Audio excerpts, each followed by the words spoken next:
علیکم، ابرار رشید آپ کی خدمت میں ایک مرتبہ پھر حاضر، اور آپ سے ریکویسٹ کہ اگر ابھی تک آپ نے اس چینل کو سبسکرائب نہیں کیا تو اسے سبسکرائب کر لیجئے، جو بیل آئیکن یا گھنٹی کا بٹن ہے اس کو ضرور پریس کیجئے گا تاکہ آپ کو ویڈیو کا نوٹیفیکیشن بر وقت مل سکے۔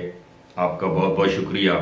گزشتہ روز ہی سابق وزیر داخلہ شیخ رشید احمد نے کہا کہ آئی ایس پی آر کے director general major general Babar Iftikhar نے غیر ضروری پریس کانفرنس کی ہے، جس کے بعد ایک نیا کٹا کھول دیا ہے۔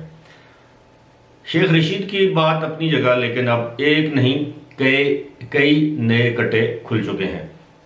اب کٹے کا لفظ جو ہے، ہم لوگ، ہمارا جو بیک گراؤنڈ ہے ہمیں تو معلوم ہے، لیکن بہت سے لوگوں کے لیے یہ لفظ کافی عرصہ پہلے غیر مانوس تھا، لیکن وزیر اعظم نے اپنی تقریروں میں اس کا ذکر کیا، سابق وزیر اعظم نے اپنی تقاریر میں اس کا ذکر کیا۔ بہرحال میں کٹے کو کوئی معیوب یا غیر پارلیمانی لفظ نہیں سمجھتا۔ اب یہ محاورتاً استعمال ہو رہا ہے، لیکن اب کٹے کس طرح زیادہ کھل گئے ہیں میں آپ کو بتاؤں گا، اور یہ بڑے خطرناک کٹے ہیں جو کہ کھل گئے ہیں یا کھول دیے گئے ہیں۔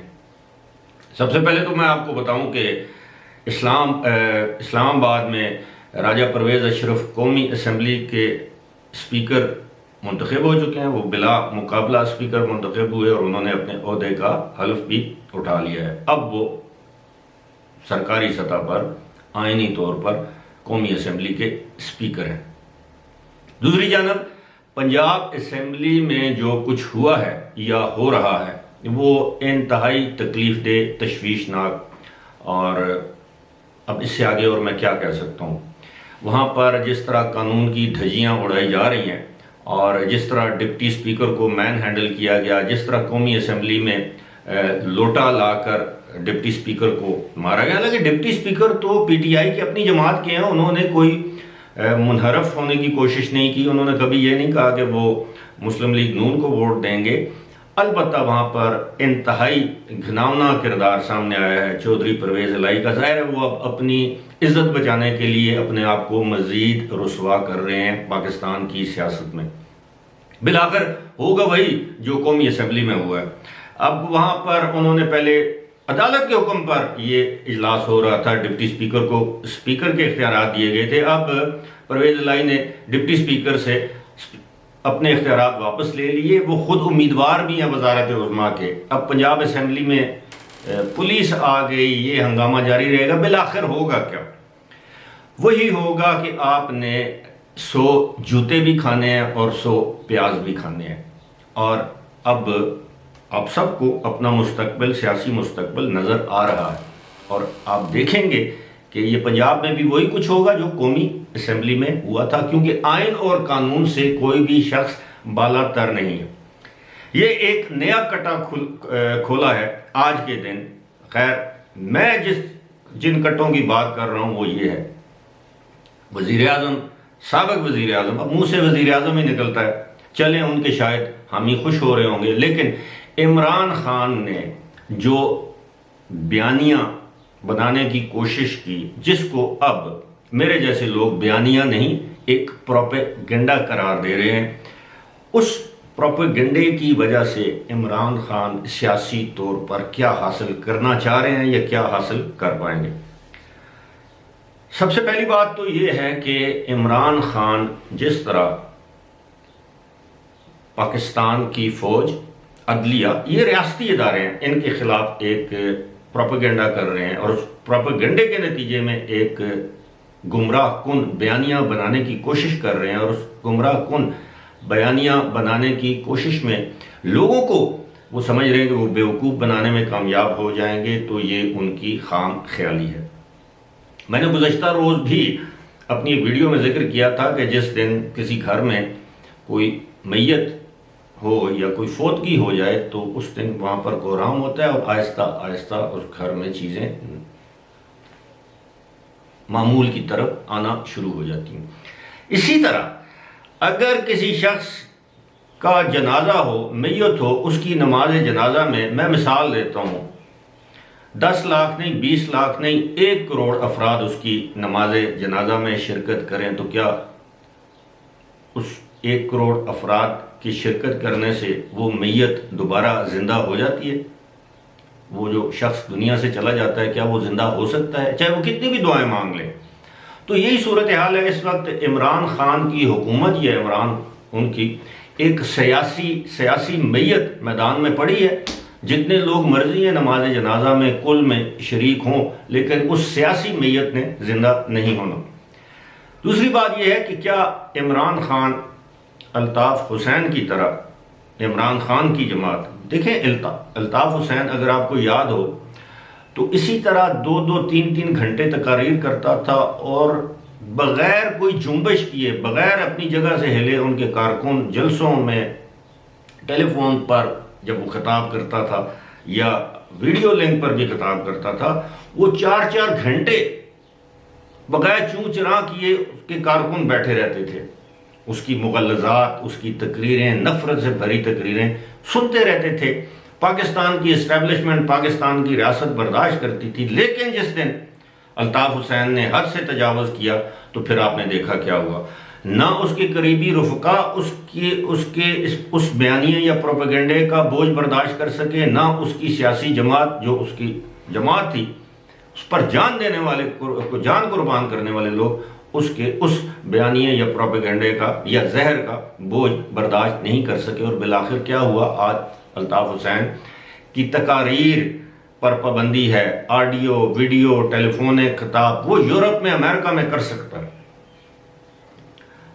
سملرلی اگر آپ کو یاد ہو کہ جب میاں نواز شریف نے گجرانوالہ اور شاید ایک آدھ کسی اور جلسے میں، انہوں نے کوئٹہ کے جلسے میں، جب army chief general Qamar Javed Bajwa کا نام لیا، جنرل فیض کا نام لیا، نام لے کر یہ کہا کہ جی انہوں نے میری حکومت گرانے میں اہم کردار ادا کیا ہے، اور ایک بیانیہ ڈیولپ کرنے کی کوشش کی، تو نواز شریف کے خلاف کیا ہوا؟ ان کی تقاریر پر پابندی لگ گئی. مریم نواز کی تقاریر کرتے کرتے ان کو میوٹ کر دیا جاتا تھا، یہاں تک کہ ان کی پریس کانفرنس کو مین سٹریم میڈیا پر کوریج نہیں دی جاتی تھی. حالانکہ پاکستانی قوانین میں کہیں پر بھی یہ شخص نہیں ہے کہ کوئی سزا یافتہ یا ضمانت پر رہا شخص کی آپ پریس کانفرنس نہیں رپورٹ کر سکتے یا اس کا انٹرویو نہیں لے سکتے. یہ ایک ماورائے قانون ایک پابندی عائد کی گئی تھی جو کہ آج بھی برقرار ہے. اب دیکھیے کہ آج کراچی میں جو عمران خان کا جلسہ ہے، یقیناً اس میں بہت لوگ آئیں گے. جس طرح میں نے کہا ہے تازہ سیاسی میت ہے، اور ہر جگہ اس میت کے نماز جنازہ کے موقع پر بہت سے لوگ جائیں گے. اور یہ میں سیاسی میت کی میں بات کر رہا ہوں. اللہ عمران خان اور ان کے ساتھیوں کو طویل زندگی دے تاکہ وہ پاکستان کی سیاست سے کچھ اچھی باتیں بھی سیکھ سکیں، جس میں رواداری سب سے پہلے ہے، تہذیب شائستگی سب سے پہلے ہے. اب یہ تو میں نے بات کر دی کہ کب تک وہ اس پروپیگنڈے کو استعمال کریں گے اور کب تک ریاستی ادارے اس کو برداشت کریں گے.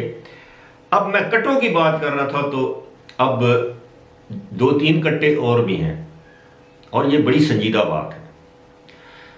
سب سے پہلا کٹا جو ان کے خلاف کھلنے والا ہے وہ ہے توشہ خانہ کیس، جس کا اعتراف برملا گزشتہ روز عمران خان کے ترجمان فواد چودھری نے کر دیا کہ اب بتایا یہ گیا ہے کہ 18 کروڑ روپے کی جیولری، گھڑیاں، کف لنکس، بریسلیٹ یہ فروخت کیے گئے دبئی میں. اب یہ پوچھا جائے گا کہ جناب ہمیں یہ بتایا جائے کہ یہ آپ نے فروخت کیے ہیں، اور یہ جو چیزیں آپ نے 2-4 کروڑ روپے میں خریدی ہیں وہ پیسہ کہاں سے آیا؟ آپ نے ڈکلیئر کیا تھا اپنے اثاثوں میں. اس میں کوئی شک نہیں کہ اقتدار میں آنے کے بعد ان کے اثاثوں میں اضافہ ہوا، اور انہوں نے 2020 اور 21 کے دوران 98 لاکھ روپیہ انکم ٹیکس دیا، جبکہ ان کی آمدن بطور وزیر اعظم اتنی زیادہ نہیں تھی. اور یہ جو ٹیکس دیا یہ مبینہ طور پر ان کی کوئی 14-15 کروڑ ان کی جو انکم ہوئی. لیکن اب یہ پوچھا جائے گا کہ جناب آپ یہ بتائیے کہ وزارت عظمیٰ کے دوران آپ کو یہ آمدن اتنی زیادہ کہاں سے ہوئی، جہاں سے آپ نے 4 کروڑ یا 2.5 کروڑ روپیہ آپ نے ادا کیے توشہ خانہ میں، وہاں سے گھڑیاں اور یہ ساری چیزیں خریدیں. اس کے بعد یہ چیزیں فروخت کس نے کی؟ یہ اصل سوال ہے. کیا وہ آپ خود گئے تھے فروخت کرنے کے لیے؟ آپ کا کوئی فرنٹ مین تھا، کوئی فرنٹ لیڈی تھی، آپ کی اہلیہ کی اولاد تھی؟ یعنی خاتون اول کی پہلے ہسبینڈ سے جو اولاد ہے موسیٰ مانیکا، وہ بیچنے گیا تھا. اون چودھری نے بیچی تھی، زلفی بخاری نے بیچی تھی، یہ لاہور میں بکی تھی، دبئی میں بکی تھی. ایک تو سوال ہو گیا یہ. دوسرا، اگر آپ کو یاد ہو تو اقتدار میں آنے سے پہلے ان کے خلاف ایک ہیلی کاپٹر کیس تھا، ہیلی کاپٹر کا غلط اور ناجائز استعمال ہمارے صوبہ سرحد میں، خیبر پختونخوا میں. تو وہ کیس ان کے خلاف اوپن ہوگا، کیونکہ وہ کیس تو کھلا تھا لیکن ان کے دور اقتدار میں اس پر نیب جو ہے وہ چپ کر کے بیٹھ گئی تھی. اب یہ ایک اور کیس ہے. اس سے بھی سنگین کیسز جو ہیں وہ دو ہیں. ایک تو یہ ہے کہ آفیشیل سیکرٹ ایکٹ یا آفیشیل سیکریسی ایکٹ یا جو بھی اسے کہیں، یہ ایک ایکٹ ہے جو پاکستان بننے سے پہلے کا ہے اور اس کو تبدیل نہیں کیا ہے. وہ ایکٹ یہ ہے کہ کوئی بھی سرکاری ملازم، پبلک آفس ہولڈر، یعنی وزیر اعظم، صدر، یہاں تک کہ آرمی چیف، قومی اسمبلی کے اسپیکر، سینٹ کا چیئرمین، یہ جو بڑے بڑے عہدے تھے، گورنر وغیرہ، یہ ایک حلف لیتے ہیں کہ دوران اقتدار جب یہ اپنے اس عہدے پر برقرار رہیں، ان کے نالج میں، ان کے علم میں کوئی بھی ایسی بات آئے جو کہ ریاست سے متعلق ہو، وہ اس کو پبلک نہیں کر سکتے، نہ اقتدار کے دوران نہ اقتدار کے بعد. آپ نے کئی مرتبہ سنا ہوگا کہ میاں نواز شریف نے متعدد مرتبہ یہ کہا ہے کہ بہت سے راز ان کے سینے میں موجود ہیں. یہ ملکی راز ہوتے ہیں، یہ آپ اس طرح پبلک میں جا کر ان کو افشا نہیں کر سکتے. یہ ایک بہت بڑا جرم ہے اور اس پر قید کی سزا ہے، نااہلی ہے، جرمانے ہیں وغیرہ وغیرہ. اس سے بھی بڑھ کر اب یہ بھی سوچا جا رہا ہے کہ کیوں نہ، کیونکہ عمران خان کے خلاف آرٹیکل 6 کے تحت مقدمات درج کیے جائیں. اس بارے میں آپ کو مختصراً بتاؤں گا. آرٹیکل 6 جب بھی اس کا جو مقدمہ درج کیا جائے تو وہ ریاست پاکستان یا وفاقی حکومت کی جانب سے یہ دائر کیا جاتا ہے. یہ آپ اور میں، کوئی عام شخص یہ مقدمہ درج نہیں کروا سکتا.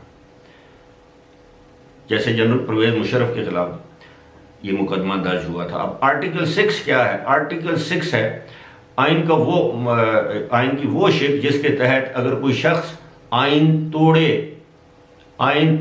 اور اس پر سنگین غداری ثابت ہو جائے تو اس کو موت کی سزا بھی سنائی جا سکتی ہے، بلکہ موت کی ہی سزا ہے. اب سنگین غداری اگر نہیں بھی ثابت ہوتی تو آرٹیکل 6 میں یہ جس طرح سپریم کورٹ آف پاکستان نے جس طرح 3 اپریل کو یا اس کے آگے پیچھے جو معاملات ہوئے تھے، اس کے بعد سپریم کورٹ نے ایک فیصلہ دیا تھا. اور وہ فیصلہ کیا تھا؟ اس فیصلہ یہ تھا کہ آئین کی خلاف ورزی کرتے ہوئے ڈپٹی اسپیکر قومی اسمبلی نے غلط طریقے سے جو قرارداد ہے تحریک عدم اعتماد کی، اس کو مسترد کیا. اس کے بعد سپریم کورٹ نے یہ کہا کہ اس کے نتیجے میں جو وزیر اعظم کی حکومت بحال ہوئی وہ غیر آئینی تھی. اس کے نتیجے میں اس وقت کے وزیر اعظم یعنی عمران خان نے سپریم کورٹ کو اسمبلیاں تحلیل کرنے کی جو ایڈوائس یا سمری بھیجی وہ غیر آئینی تھی. اس کے نتیجے میں صدر نے جو اسمبلیاں تحلیل کی، اسمبلیاں نہیں قومی اسمبلی تحلیل کی، ڈیزالو کیا، اس کو ختم کیا، وہ غیر آئینی حکم تھا. اس کے بعد جو صدر نے اس کو عمران خان کو بطور عبوری وزیر اعظم جاری رہنے کا جو زبانی حکم دیا، جس کا کیبنٹ ڈویژن سے نوٹیفیکیشن جاری نہیں ہوا، وہ غیر آئینی تھا. اب اوپر تلے 4 غیر آئینی اقدام ہوئے ہیں تو کیا اس سے موجودہ حکومت درگزر کر دے گی؟ اور سب سے امپورٹنٹ بات یہ، اس پر میں پہلے بھی ویڈیو کر چکا ہوں، کہ اصل تلوار جو لٹک رہی ہے وہ یہ الیکشن کمیشن میں فارن فنڈنگ کیس ہے. اس سے بھی بڑی تلوار اس پر تو وہ کہہ سکتے ہیں الیکشن کمیشن میں میرے خلاف سازش کی گئی، حالانکہ 7.5 سال سے یہ کیس چل رہا ہے۔ سازش وازش کچھ نہیں ہے، سب کچھ دودھ کا دودھ پانی کا پانی ہو جائے، اس سے بھی بڑا جو کٹا کھولنے والا ہے، جس کا بیانیہ پہلے سے بنایا جا رہا ہے کہ امریکہ میں میرے خلاف سازش ہے، وہ جو کیس امریکہ میں سنا جائے گا منی لانڈرنگ کا، جس میں موصوف کا عمران خان کا نام بول رہا ہے، اس طرح سامنے آ رہا ہے، اب دیکھیے گا آئندہ 5-6 مہینے میں، کیونکہ وہاں پہ تو کوئی سیاسی مداخلت نہیں ہوتی نا عدالتی نظام میں یا انصاف کے نظام میں۔ یہ کیس تو وہاں پہ 2018 سے چل رہا ہے، 19 سے 2019 کے اپریل میں ان کا دوست عارف نقوی برطانیہ میں گرفتار ہوا۔ اس کیس میں تو دودھ کا دودھ پانی کا پانی ایسے ہوگا کہ پوری دنیا کا میڈیا دکھائے گا کہ کس طرح عارف نقوی نے کن کن لوگوں کو فنڈنگ کی، جس میں پاکستان کی تحریک انصاف، شوکت خانم اور عمران خان بھی شامل ہیں۔ تو اس لیے میں کہہ رہا تھا کہ 1 نہیں 2 نہیں 3 نہیں کٹوں کا، اب اسے کیا کہتے ہیں، اجڑ کہتے ہیں، وہ پورا جو ہوتا ہے وہ جو جھنڈ ہے، بہرحال جو بھی ہے، کم از کم 6 کٹے کھل چکے ہیں اور کچھ کٹوں نے مزید کھلنا ہے۔ بہرحال فی الحال اسی کے ساتھ مجھے دیجیے اجازت، خدا حافظ۔